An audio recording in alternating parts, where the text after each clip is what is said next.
Hello friends, आपल्या सर्वांची आवडती मालिका तू ही रे माझा मितवा या मालिकेच्या आजच्या बुधवार 1 जुलैच्या एपिसोडमध्ये एकानंतर एक धमाकेदार ट्विस्ट आले आहेत. फ्रेंड्स, आजचा एपिसोड खूप भारी होता. मग नेमकं घडलंय तरी काय? तर फ्रेंड्स, अजूनसुद्धा ईश्वरी आणि अर्णवचा प्रवास सुरूच आहे. त्यांना कॉम्पिटिशनच्या ठिकाणी पोहोचायचं आहे, परंतु ते कोणत्या जंगलाने कोणत्या सामसूम रस्त्याने चाललेत त्यांचं त्यांनाच माहीत. आणि सौदामिनीने तर पूर्ण फिल्डिंग लावून ठेवली आहे. सौदामिनीने अर्णव आणि ईश्वरीवर जीव घेणा हल्ला घडवला. चक्क गुंड तेथे पोहोचले. आपला अर्णव तर हिरो आहे. अर्णवने सगळ्या गुंडांची धुलाई केली, पण एक गुंड त्याला खूप आवडला आणि या गुंडाबरोबर तो मस्त फायटिंग खेळत बसला होता. पण तेवढ्यात दुसरा गुंड मागून आला. त्याच्या हातात मोठा सुरा होता आणि तो अर्णववर हल्ला करणार, त्याचा जीव घेणार. इतक्यात आपली सुपर वुमन ईश्वरी तेथे आली. ईश्वरीने चक्क या गुंडाचा गळाच दाबला. तुमचा विश्वास बसणार नाही, हा गुंड इतका धिप्पाड होता, इतका डेंजरस होता. पण शेवटी आपल्या नवऱ्याचा जीव वाचवण्यासाठी एक सावित्री धावलीच आणि तिने या गुंडाचा जीव घेण्याचा प्रयत्न केला. म्हणजे हा गुंड अर्धमेला झालाय आणि ईश्वरी त्याचा गळाच दाबतीये. अजून थोडा वेळ जर ईश्वरीने त्याचा गळा दाबला तर हा गुंड मरेल अशी अवस्था झाली आहे. मग हे सगळं नेमकं घडलं तरी कसं, हे जाणून घेण्यासाठी हा व्हिडिओ शेवटपर्यंत नक्की पहा. फ्रेंड्स, आजच्या एपिसोडच्या सुरुवातीलाच ईश्वरी आणि अर्णवचं सगळं होऊन गेलेलं असतं. वडाची पूजा झालेली असते, गाडी पंक्चर झालेली असते, गाडी बंद झालेली असते आणि आता ते सुसाट अतिप्रचंड वेगाने आपल्या कॉम्पिटिशनकडे जायला निघालेले असतात. आणि तेथे रस्त्याच्या बाजूलाच सौदामिनीचे काही गुंड उभे असतात. हे गुंड लगेच सौदामिनीला कॉल करतात आणि म्हणतात, मॅडम एक गडबड झाली आहे. सौदामिनी विचारते, काय झालं? तर हे गुंड सांगतात, आम्ही त्या अर्णव राजे शिर्केची गाडी पंक्चर केली, गाडी खराब केली, त्याला चुकीच्या रस्त्याने पाठवलं, तरीसुद्धा त्याची गाडी आता ठीक झाली आहे आणि तो त्याच्या बायकोबरोबर कॉम्पिटिशनच्या ठिकाणी जायला निघालाय. हे ऐकून सौदामिनीला जबर धक्का बसतो. सौदामिनी म्हणते, अरे मूर्खा, मग मला फोन करून काय सांगतोय? मी तुला पैसे कशाचे दिले? त्यांना अडवण्याचे पैसे दिले ना. आत्ताच्या आत्ता त्यांचा पाठलाग करा आणि त्यांना थांबवा. त्यांना त्या कॉम्पिटिशनच्या ठिकाणी पोहोचू देऊ नका. हा गुंड विचारतो, पण मॅडम नेमकं काय करायचं? सौदामिनी चिडून म्हणते, अरे मी का सांगू तुला? मी तुला पैसे दिले ना. काय करायचं काय नाही करायचं हे तू ठरव. काही पण कर, पण त्यांना त्या कॉम्पिटिशनच्या ठिकाणी पोहोचू देऊ नको. हा गुंड म्हणतो, ठीक आहे मॅडम, आम्ही त्यांना नाही पोहोचू देणार. असं म्हणून हा गुंड तेथून निघून जातो. सौदामिनीला खूप टेन्शन येतं. या अर्णव आणि ईश्वरीच्या वाटेत मी एवढी संकट टाकतीये तरीसुद्धा ते पुढे पुढे येत आहे. आता काय होईल हाच प्रश्न सौदामिनीला पडतो. आणि हा गुंड आपल्या बाकीच्या मित्रांबरोबर अर्णव आणि ईश्वरीचा पाठलाग करत असतो. इकडे ईश्वरी आणि अर्णव हे गाडीत असतात. ईश्वरी भलतीच खुश असते. अर्णवचा सुद्धा मूड चांगला असतो. ईश्वरी अर्णवच्या कोटवर झटकते. अर्णव विचारतो, काय? ईश्वरी म्हणते, सर थोडी माती होती. अर्णव म्हणतो, थँक्यू. ईश्वरी ही अर्णवला सांगते, सर मला ना आज खूप मजा येते, कारण आज पहिल्यांदा मी एवढं सगळं केलं आणि मला तुमचंसुद्धा खूप कौतुक वाटतंय. तुम्ही खूप भारी आहात. अर्णव म्हणतो, माहिती आहे मला. ईश्वरी म्हणते, काय सर, कशामुळे म्हणते ते तरी विचारा. अर्णव विचारतो, कशामुळे? तर ईश्वरी सांगते, सर किती संकट आली आज. एकतर वड नव्हता, तेव्हा तुम्ही मला वडाची पूजा करू दिली, स्वतः वड बनलात. मग गाडी बंद पडली, तेव्हा तुम्ही गाडी लोटली, गाडी सुरू केली.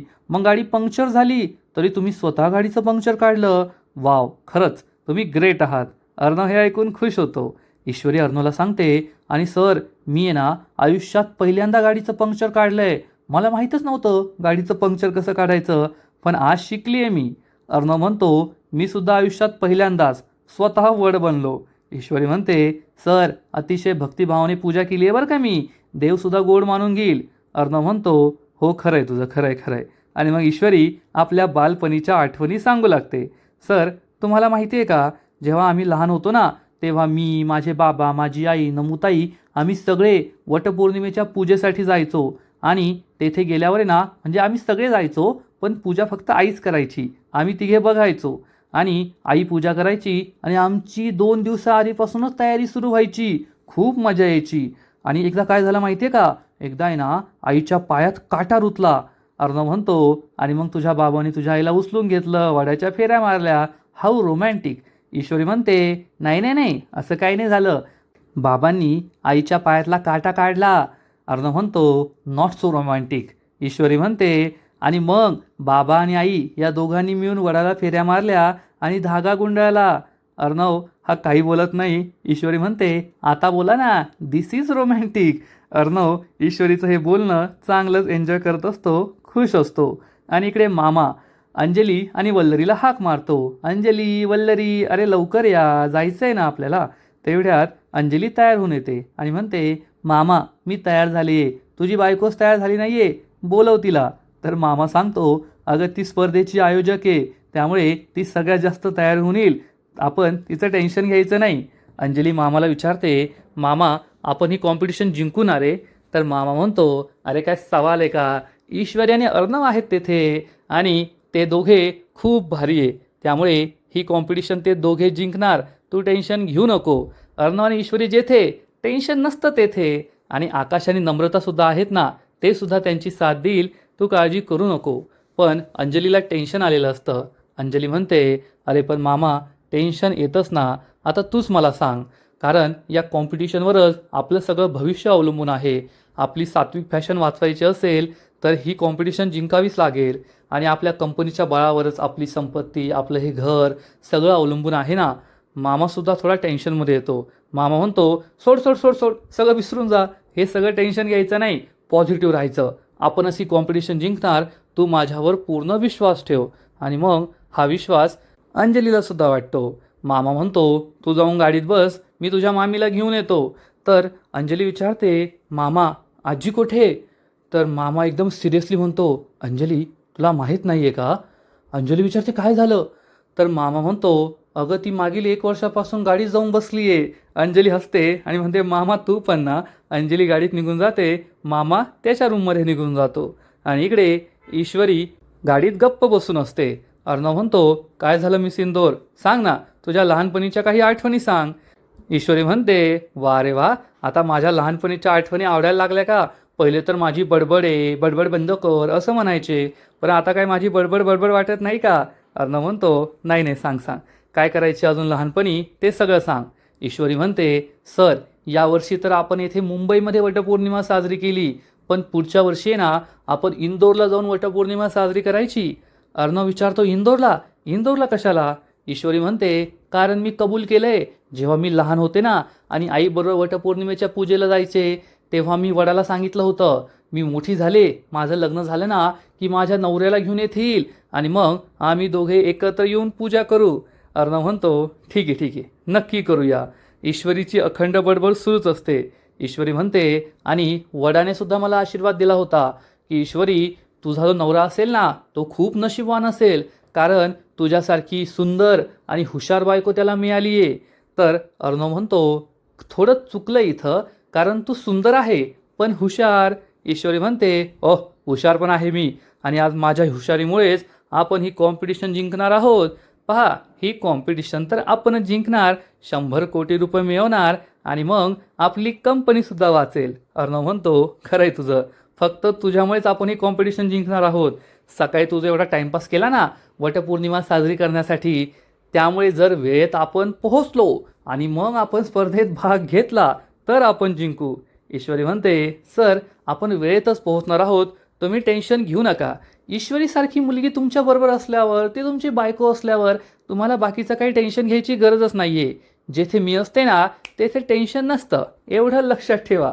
अर्णवसुद्धा कधी नव्हे ती ईश्वरीची कंपनी एन्जॉय करत असतो. हे दोघे खूप खुश असतात आणि सुसाट वेगाने आपल्या डेस्टिनेशनकडे जात असतात. आणि इकडे मामा हा आपल्या रूममध्ये येतो.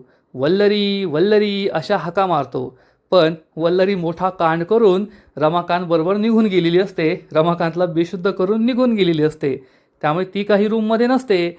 मामा विचार करतो ही वल्लरी कुठे गेली, आणि तेवढ्यात मामाची नजर फ्लोअरकडे जाते, जमिनीकडे जाते, जेथे रक्त सांडलेलं असतं. आता मामीने जेव्हा रमाकांतच्या डोक्यात तो फ्लॉवर पॉट मारला तेव्हा रमाकांत जमिनीवर पडला आणि त्याचंच हे रक्त सांडलेलं असणार. हे रक्त पाहून मामाला मोठा धक्काच बसतो. मामा या रक्ताकडे पाहत असतो. हे रक्त कोणाचं असेल, हे नेमकं आहे तरी काय, हाच प्रश्न मामाला पडलेला असतो. मामाला खूप टेन्शन येतं. वल्लरी रूममध्ये नाही आहे आणि जमिनीवर असं रक्त सांडलंय हे रक्त कोणाचं असेल हाच प्रश्न मामाला पडतो आणि तेवढ्यात मामाला आकाशचा कॉल येतो. मामा फोन उचलतो. आकाश सांगतो, डॅड एक खूप मोठा प्रॉब्लेम झाला आहे. मामा विचारतो काय? आकाश सांगतो, आम्हाला आमच्या स्पर्धेचे पासेसच नाही मिळालेत, ते पासेस हरवलेत. मामाला जबर धक्काच बसतो. मामा विचारतो काय? मग आता तुम्हाला स्पर्धेमध्ये एंट्री कशी मिळणार? तर आकाश सांगतो, मला तेच कळत नाहीये. मी ऑफिसमध्ये शोधलं, त्या डॉकेटमध्ये शोधलं, एन्व्हलपमध्ये शोधलं, पण कोठेच पासेस नाहीये. तुम्ही घरी पाहता का? कदाचित घरी असतील. मामा म्हणतो ठीक आहे, मी घरी पाहतो आणि लगेच तुला कॉल करतो. आकाश सांगतो, डॅड मी स्पर्धेच्या आयोजकांना सांगितलंय की आम्हाला डुप्लिकेट पासेस इश्यू करा, पण काही सांगता येत नाही, त्यामुळे तुम्ही घरी ते पासेस शोधा. मामा म्हणतो ठीक आहे. मामा फोन कट करतो. आकाशच्या रूममध्ये जातो. अर्णव आणि ईश्वरी अजून पोहोचले नाहीये याचंही टेन्शन आकाशला असतं. नम्रताला सुद्धा टेन्शन आलेलं असतं की ते पासेस नाही मिळाले तर आम्ही स्पर्धेत भाग कसा घेणार आणि ही स्पर्धा कशी जिंकणार हाच प्रश्न या आकाश आणि नम्रताला पडलेला असतो. मामा लगेच आकाशच्या रूममध्ये येतो आणि सगळीकडे हे पासेस शोधत असतो, परंतु मामाला हे पासेस काही सापडत नाही. तो वेगवेगळ्या फाईल चेक करतो, ड्रॉवर चेक करतो, कपाट चेक करतो, पण कोठेच हे पासेस नसतात. तेवढ्यात अंजली तेथे येते आणि विचारते, काय रे मामा, काय शोधतोयस तू आता? तर मामा सांगतो, अगं अंजली, आकाशचा फोन आला होता. त्याने सांगितलं की स्पर्धेचे पासेस हरवले आहेत. हे ऐकून अंजलीलाही मोठा धक्का बसतो. अंजली विचारते, अरे देवा, मामा आता काय करायचं? मामा सांगतो, अंजली मी खूप शोधलं पण येथे नाही सापडले. तसं आकाश मला म्हणालाय की त्याने स्पर्धेच्या आयोजकांना सांगितलंय ते डुप्लिकेट पासेस इश्यू करणार आहेत, परंतु आपण सुद्धा शोधायला हवं ना. तू एक काम कर, तू गाडी जाऊन बस, तोपर्यंत मी हे सगळे पासेस शोधतो. अंजली म्हणते ठीक आहे. अंजलीला सुद्धा खूप टेन्शन आलेलं असतं की दुष्काळात 13वा महिना, आता पुढे काय करायचं हाच प्रश्न या दोघांना पडतो. आणि इकडे आकाश आणि नम्रता स्पर्धेच्या ठिकाणी पोहोचतात आणि डायरेक्ट आयोजकांच्या केबिनमध्ये जातात आणि म्हणतात, सर मी आकाश आणि ही माझी बायको नम्रता, आम्ही आकाश टेक्स्टाईलकडून आलो आहे. तर हा स्पर्धेचा आयोजक म्हणतो, ओ आकाश सर, तुम्ही येथे काय करताय? जा स्पर्धेच्या व्हेन्यूवर, आता स्पर्धा सुरूच होईल, मी सुद्धा थोड्याच वेळात येतोय. तर आकाश म्हणतो, सर आम्ही तुम्हाला फोनवर सांगितलं होतं ना की आमचे पासेस हरवले आहेत, त्यामुळे आम्ही येथे तुमच्याकडे आलो आहे. तर हा माणूस अतिशय उद्धटपणे म्हणतो, आणि मी सुद्धा तुम्हाला सांगितलं होतं की स्पर्धेचे पासेस नाही तर स्पर्धेत एंट्री नाही, जा पासेस शोधा. आकाश म्हणतो, सर मला एक रिक्वेस्ट करायची होती, आम्ही खूप शोधलं पण पासेस नाही सापडले, तुम्ही आम्हाला डुप्लिकेट पासेस इश्यू करू शकतात का? तर हा आयोजक चिडून म्हणतो, हो तुम्ही काय कोण मोठे लागून गेला की काय? आम्ही सगळ्यांना पासेस दिले आणि डुप्लिकेट पासेस आम्ही इश्यू करत नाही, आमच्या स्पर्धेचे नियम आम्ही मोडू शकत नाही. आकाश हा काही बोलणार तेवढ्यात नम्रता म्हणते, सर प्लीज आम्ही तुम्हाला रिक्वेस्ट करतोय, प्लीज द्या ना आम्हाला पासेस, आम्ही पासेस नाही हरवले, पासेस तुमच्याकडूनच आले नव्हते, त्या एन्व्हलपमध्ये नव्हते, प्लीज पासेस द्या ना, आम्ही रिक्वेस्ट करतो. तर हा आयोजक अतिशय उद्धटपणे बोलतो, मॅडम सांगितलं कळत नाही का? आम्ही आमचे नियम मोडू शकत नाही, फक्त तुमच्यासाठी आम्ही आमचे नियम मोडणार नाही, तुम्हाला पासेस मिळणार नाही, चला निघा इथून. आकाश चिडून म्हणतो, नीट बोला, तुमच्याशी बोलण्याची हिंमत कशी झाली? आणि पहिली गोष्ट तर आम्ही पासेस हरवलेले नाहीये, तुम्हीच ते पासेस आम्हाला पाठवले नाही, खाली एन्व्हलप आम्हाला पाठवलं होतं, रिकामं एन्व्हलप, आणि तरीसुद्धा आम्ही तुम्हाला बेनिफिट ऑफ डाऊट देतोय ना, डुप्लिकेट पासेस इश्यू करायला काय प्रॉब्लेम आहे? आम्ही फॉर्म भरला आहे, आम्ही फीज भरली आहे, आम्ही येथे सगळे नियम पाळून स्पर्धेत उतरणार आहोत, मग डुप्लिकेट पासेस द्यायला तुम्हाला काय फरक पडतो? लवकर डुप्लिकेट पासेस द्या.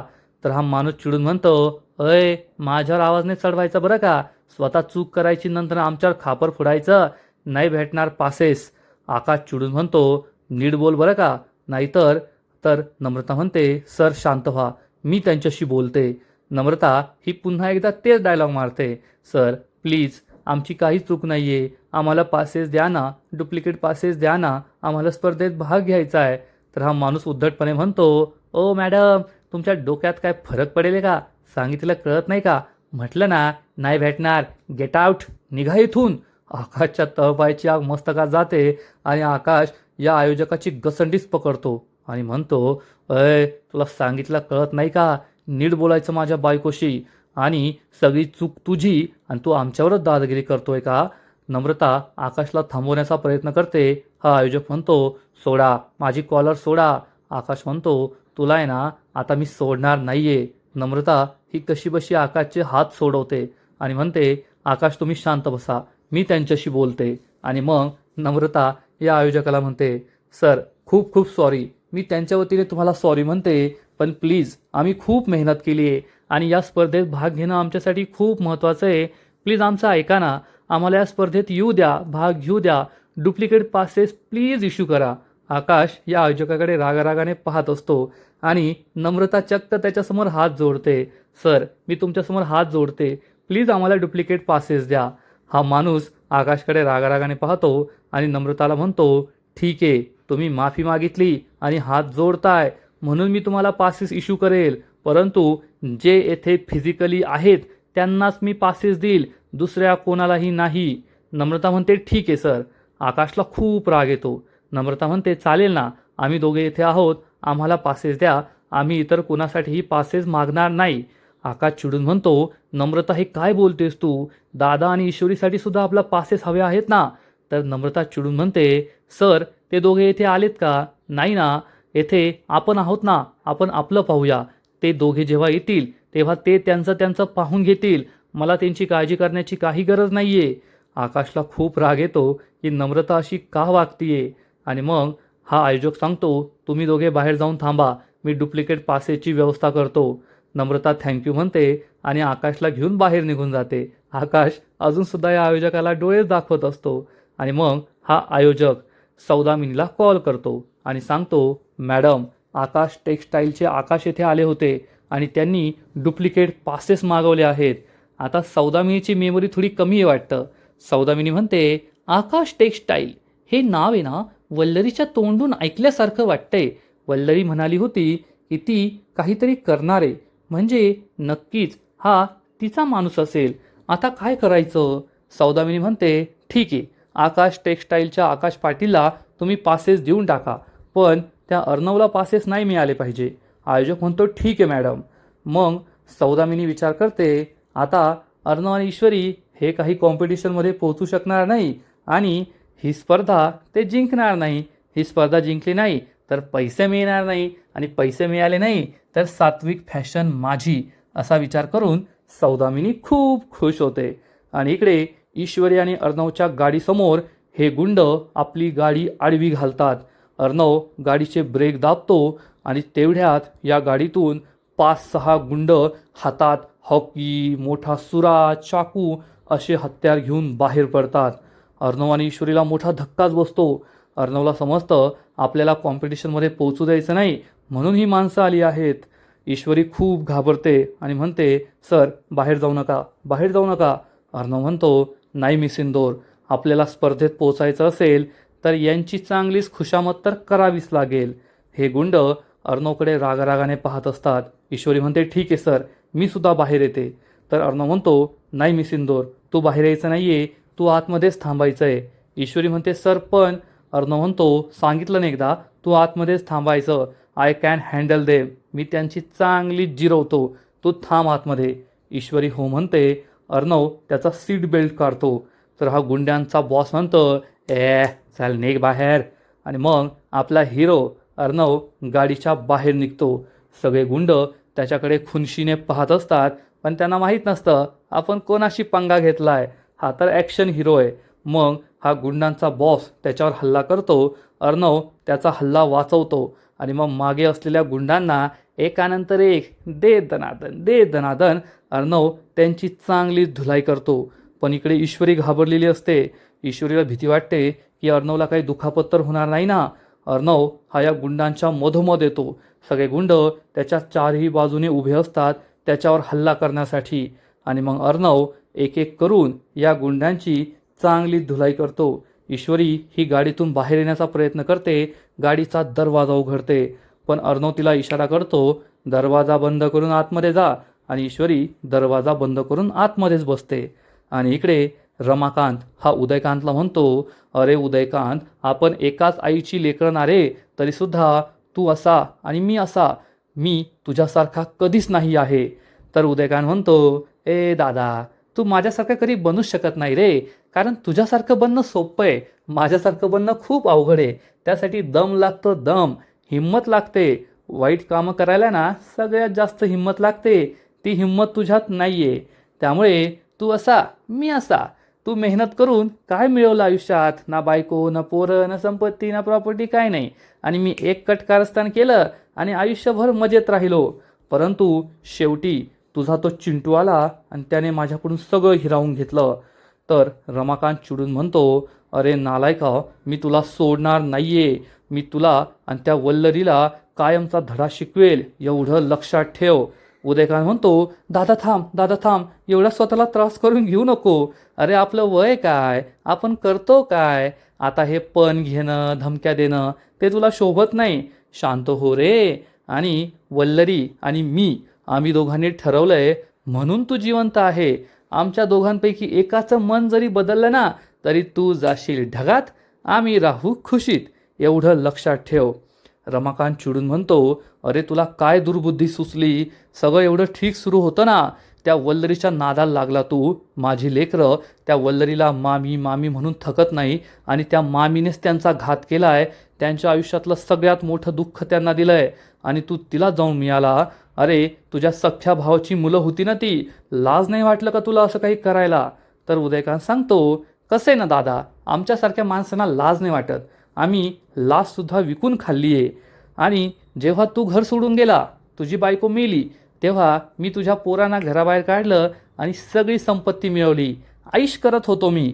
पण तुझा तो चिंटू मोठा झाला आणि त्याने मलाच कॉलरला धरून फरफटत त्या घराबाहेर काढलं. त्या दिवशीच ठरवलं याला सोडायचं नाही. त्यामुळेच मी वल्लरीशी हात मिळवला आणि आता मी तुझ्या संपूर्ण कुटुंबाला उद्ध्वस्त करणार. त्या अर्णवला मी शिक्षा करणार, एवढं तू लक्षात ठेव. रमाकांत चिडून म्हणतो, हे हाड, तू काय माझ्या अर्णवला शिक्षा करशील?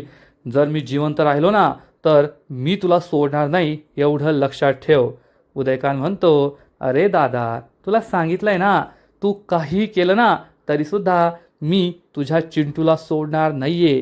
कारण आता तू येथून बाहेर जाऊ शकत नाही. जोपर्यंत वल्लरी आणि मी ठरवत नाही तोपर्यंत तुला याच अवस्थेत ठेवणार. तू कितीही हातपाय चालवले ना तरीसुद्धा तू आमच्या तावडीतून सुटणार नाही, एवढं लक्षात ठेव. रमाकांत म्हणतो, मी सुटणार, नक्की सुटणार. आणि मग सगळ्यात आधी माझ्या कुटुंबाला वल्लरी आणि तुझं सत्य सांगणार. तुम्ही आजपर्यंत जी पापं केली आहेत त्या पापांचा कालाचिठ्ठा सगळ्यांसमोर उघडणार. तर उदयकांत रमाकांत समोर बसतो आणि म्हणतो, अरे दादा, हे तुझं वय आहे ना, अशा धमक्या द्यायचं नाही आहे. आता नामस्मरण करायचं, मस्त निवांत राहायचं, हे तुझं वय आहे. आणि आता एवढी हालचाल करून तुला भूक लागली असेल ना, मी तुझ्यासाठी ना काहीतरी खायला आणतो. मस्त पोटभर खा, मग त्यानंतर डुलत डुलत मस्त नामस्मरण कर. अलेले किती छान आहे माझा दादा, असं म्हणून हा उदयकांत रमाकांतचे गालगुच्चे घेतो आणि रमाकांतच्या तोंडावर पुन्हा पट्टी बांधून तेथून निघून जातो. रमाकांतला खूप राग आलेला असतो. आता याच्या तावडीतून कसं सुटायचं हाच प्रश्न रमाकांतला पडतो. आणि इकडे आपल्या ॲक्शन हिरोची ॲक्शन सुरूच असते. अर्णव या गुंडांची जबरदस्त धुलाई करत असतो. एक गुंड इकडे, एक गुंड तिकडे, आणि मग शेवटचा गुंड असतो. ईश्वरी घाबरलेली असते आणि अर्णवला या गुंडाबरोबर टाइमपास करायचा असतो. अर्णव त्याचा गळा पकडतो. या गुंडाला काही स्वतःला सोडवता येत नाही. पुढील 2 मिनिटं अर्णव त्याचा गळा पकडून तसाच उभा असतो. आणि तेवढ्यात जो गुंडांचा बॉस असतो, ज्याला अर्णवने आधी मारलंय, तो पुन्हा उठून उभा राहतो आणि त्याच्या हातात एक मोठा सुरा असतो. आणि हा सुरा घेऊन तो अर्णवच्या दिशेने पुढे पुढे येतो. अर्णव पाठमोरा असतो, त्यामुळे अर्णवला माहीत नाहीये, म्हणजे या सूर्याने जर हल्ला केला तर अर्णव गेला. पण ईश्वरी हे पाहते. ईश्वरीच्या बाजूनेच हा गुंड जात असतो. आपल्या नवऱ्यावर वटपौर्णिमेच्या दिवशी हा गुंड जीव घेणं हल्ला करतोय, हे काही ईश्वरीला सहन होत नाही. ईश्वरी या गुंडाकडे रागारागाने पाहत असते. आणि इकडे पुन्हा एकदा आपली भेट होते राजेश बरोबर. राजेश हा जेलमध्ये असतो आणि हवालदाराला आवाज देतो, ओ हवालदार साहेब, ओ हवालदार साहेब. हवालदार येऊन विचारतो, काय रे, कशाला आरडाओरडा करतोय? राजेश सांगतो, अहो पाणी संपलंय माठातलं, घसा कोरडा पडलाय, तहान लागली, पाणी तर आणून द्या. या हवालदारला किव येते. हवालदार म्हणतो, ठीक आहे. तो दरवाजा उघडतो आणि तो माठ घेऊन जाणार. इतक्यात राजेशचा मित्र किंवा राजेशला मिळालेला जो हवालदार आहे तो तेथे येतो आणि म्हणतो, तू थांब रे, तू याच्याकडे लक्ष ठेव, मी पाणी घेऊन येतो. आणि राजेशचा हवालदार तिथून निघून जातो. मग हा दुसरा हवालदार दरवाजा लावून घेत असतो. राजेश म्हणतो, राहू द्या साहेब, अहो मी काय पळून जाणार नाहीये, मी येथेच आहे. मग हा पाणी घ्यायला हवालदार पाण्याचा माठ घेऊन येतो आणि लॉकअपमध्ये ठेवतो. राजेश त्याला थँक्यू म्हणतो आणि दुसरा हवालदार लॉकअप पुन्हा एकदा लॉक करून तेथून निघून जातो. राजेश हा माठ उघडतो आणि या माठामध्ये नक्कीच पाणी नसेल, या माठात काहीतरी वेगळंच असणार आहे. त्यामुळे राजेश खूप खुश होतो. आता या माठात नेमकं काय आहे हे आपल्याला आज नाही कळणार, हे आपल्याला नंतर कळेल पुढील एपिसोडमध्ये. आणि इकडे हा गुंड अर्णववर हल्ला करणार तेवढ्यात आपली रणरागिणी ईश्वरी गाडीच्या बाहेर पडते आणि चक्क या गुंडाचा हात पकडते. या गुंडाला मोठा धक्काच बसतो. तेवढ्यात अर्णव मागे वळून पाहतो आणि ईश्वरीमध्ये 10 हत्तींचं बळ आलेलं असतं.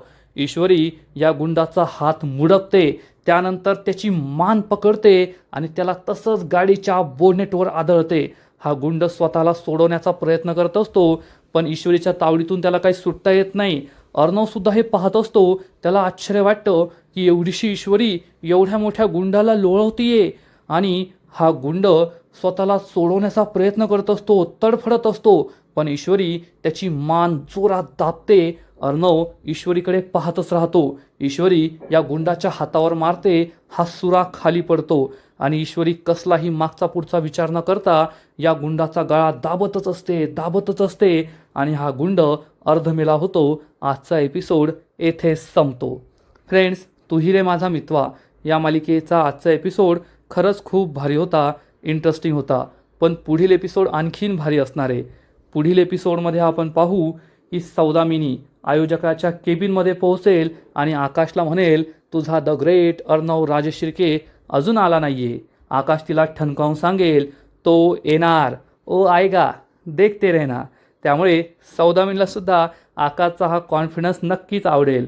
आणि इकडे ईश्वरी आणि अर्णव हे दोघे सुखरूप असतील. फायटिंग करून झाल्यानंतर त्यांना रस्त्यात एक देवाची वारी जाताना दिसेल आणि हे दोघे या वारीला नमस्कार करतील. आणि इकडे वल्लरी ही रमाकांतला भेटायला येईल. रमाकांतला विचारेल, तुला आमच्याबद्दल काय काय माहिती आहे ते सांग. पण रमाकांत त्यासाठी स्पष्ट शब्दात नकार देईल. त्यामुळे उदयकांत आणि वल्लरी खूप चिडतील. मग आता पुढे काय होईल हे पाहायला मजा येईल.